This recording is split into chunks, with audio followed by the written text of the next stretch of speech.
అమ్మా, ఈసారైనా ఎలాంటి అంతరాయం కలగకుండా విఘ్నేశ్వరుణ్ణి భక్తితో మనసులో తలుచుకొని పూజ ప్రారంభించు. అలాగే పంతులు గారు. ఓం శ్రీమన్మహాగణాధిపతయే నమః. ఓం గణానాం త్వా గణపతిం హవామహే కవిం కవీనాముపస్రవస్తమం. జ్యేష్ఠరాజం బ్రహ్మణాం బ్రహ్మణస్పద ఆనశృణ్వన్నోతిభిः సేదసాదనం. గురుర్బ్రహ్మ గురుర్విష్ణుః.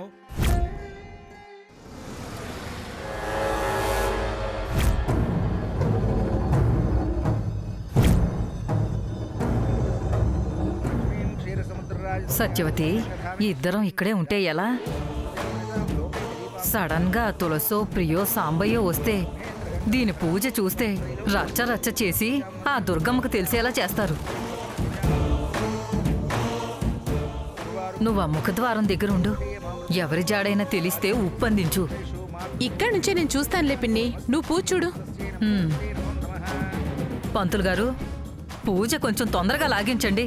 అమ్మా, దోష నివారణ కావాలా? మమ అనిపించిన ఆ తాంబూలం నేను తీసుకోనా? అదేంటి, పూజ చేసేదే దోష నివారణకు కదా. మరీ తొందరగా లాగించేయండి అంటే సహస్రనామాల్లో సగం వదిలేయమంటారా? అలా చేస్తే దోషం తగలడమే కాదు, రెట్టింపు అవుతుంది. అమ్మో, అలాంటి కత్తిరింపులు చేయకుండా యథావిధిగా జరిపించండి. మీరు తొందర పెట్టకండి, పూజ మధ్యలో పలకరించకండి. అలాగే. ఓం చంద్రాం ప్రభాసాం యశసాం జ్వలంతీం శ్రీం లోకే దేవజుస్తాం తాం పద్మినీం శరణమహం ప్రపద్యే. పిన్ని, ఎవరు రావట్లేదు. ఇది చెప్పడానికైనా పిలిచింది? ఈ లోపు ఎవరైనా వస్తే మన కొంప మునుగుతుంది. చూస్తూ ఉండు.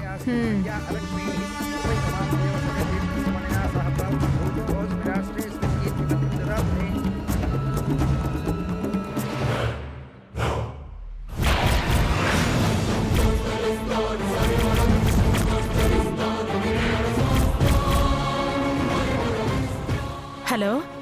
అమ్మో, ఎవరైనా వస్తారేమో అనుకుంటే ఏకంగా దుర్గమే వచ్చింది. చూసిందో ఇక అంతే.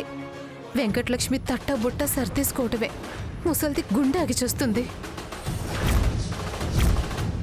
పిని, మన కొంప మునిగింది. ఏమైందే? ఏం అవ్వడం కాదు, ఏకంగా దుర్గమ్మే వచ్చేసింది.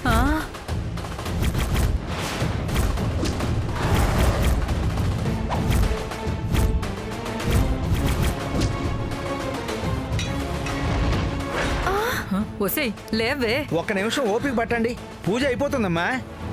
ఒక్క చూపు పడితే చాలు, దీని జీవితాంతం దోషం వదలదు. నువ్వు లేవే, లే.